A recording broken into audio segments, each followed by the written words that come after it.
For a long time, one of my favorite fast casual restaurants was Chipotle. And I really loved the cilantro rice that they put on burritos, tacos, whatever. So I developed my own version of that cilantro rice. I kicked it up a notch by putting in green chili. And I sped it up by doing it in an electric pressure cooker.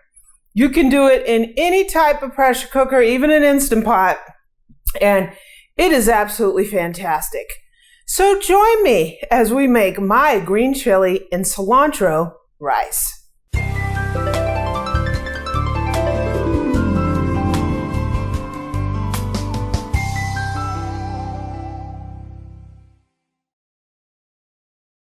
Okay, we have our electric pressure cooker here. Like I said, you can use any electric pressure cooker you want, particularly one that has a rice setting. We did a test between the Instant Pot Ultra and this All-Clad. I'll put a link up here and down there to that test.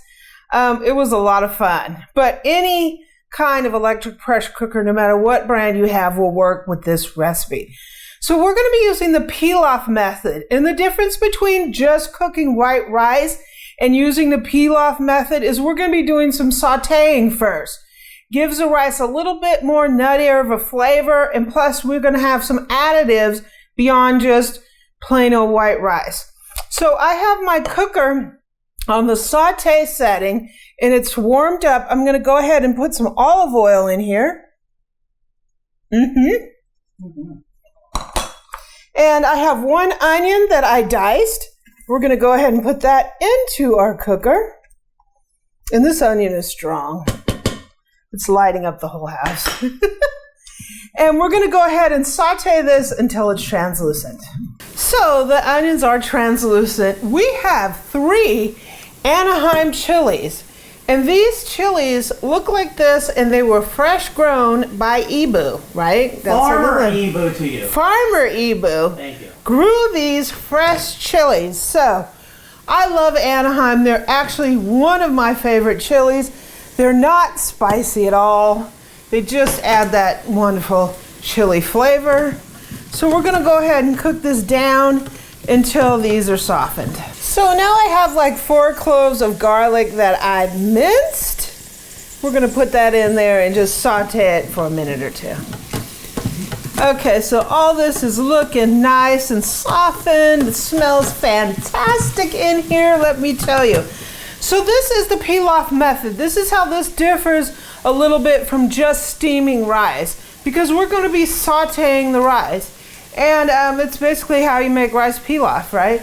So I have 2 cups of rice here, and I've put it in this strainer, and I've rinsed it and rinsed it and rinsed it and rinsed it and rinsed it under the water. You want to get all that excess starch off of there so you don't end up with really sticky rice. So we're going to go ahead and put this rice in here, and we're going to saute this rice a few minutes to get a little nuttiness to this rice. It's going to brown just slightly, and this is the pilaf aspect of it, because pilaf is not just steamed rice. You're going to saute it to get that nutty flavor to it. So we're going to saute this up, and we'll be right back. Okay, so our rice is browned a little bit. You don't really want it over brown. You just want a little bit of, brown action on it. So since we're in the pressure cooker, we're doing a 1-to-1 ratio, rice to chicken broth. I use chicken broth in this recipe because it gives it a fantastic flavor. We had 2 cups of rice, 2 cups of chicken broth. Now, I'm going to put a little bit of cilantro in at this point. I'm going to put some in now and when the rice is done, because I want to be able to flavor this broth up, but I also want that fresh cilantro flavor in it when it's done. And we'll give it a squeeze of lime at that point.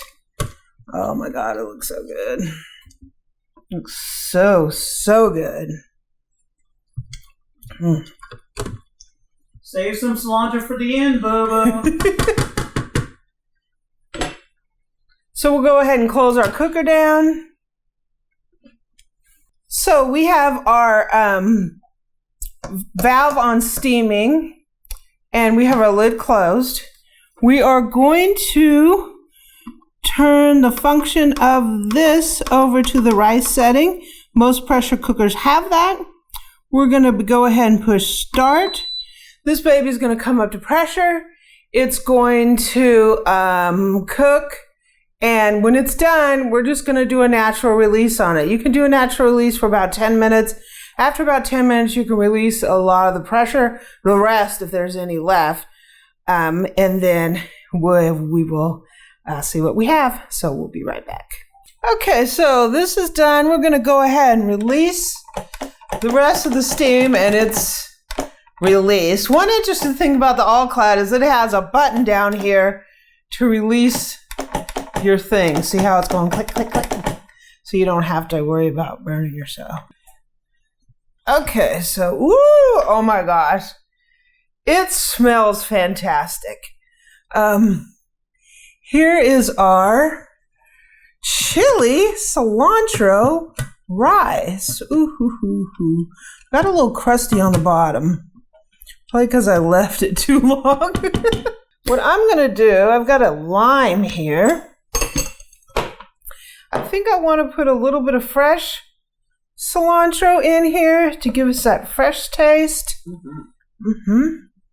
I'm going to give us a squeeze of lime in here.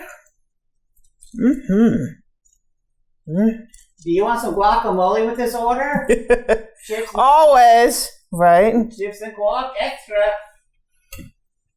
Always guacamole with this order. Woo! Let me hold this still here.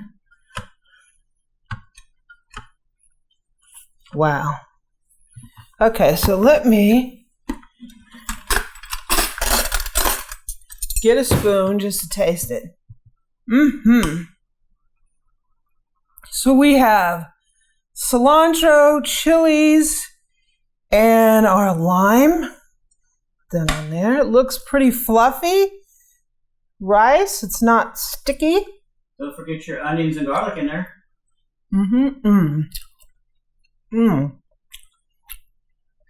It is fantastic. That lime comes through. And the fresh cilantro, there's so much flavor in it. You don't really need to add any more salt in there because there's like a lot of salt in the chicken broth. Got a little bit of crusty on the bottom. Want to taste it, Boo?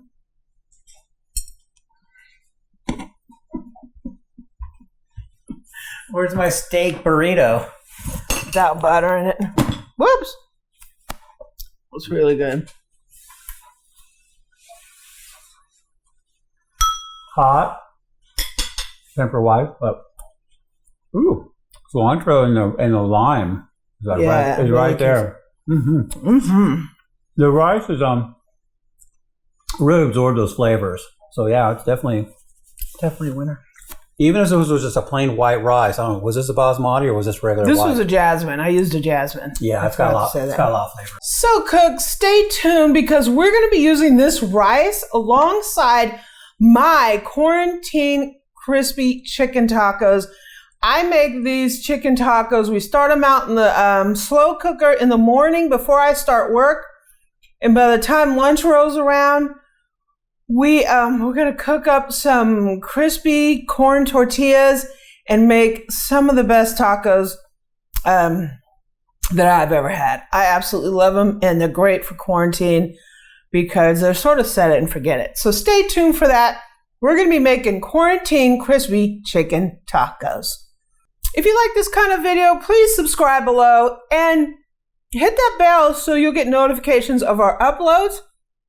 Also, leave a comment and visit our website. This recipe will be out there at amylearnstocook.com. Also, you can catch me on social media in my Facebook group at facebook.com/groups/amylearnstocook, Pinterest and Twitter at amylearnstocook, and on Instagram. You can catch me at Cooking with Amy. So, Let's make some tacos.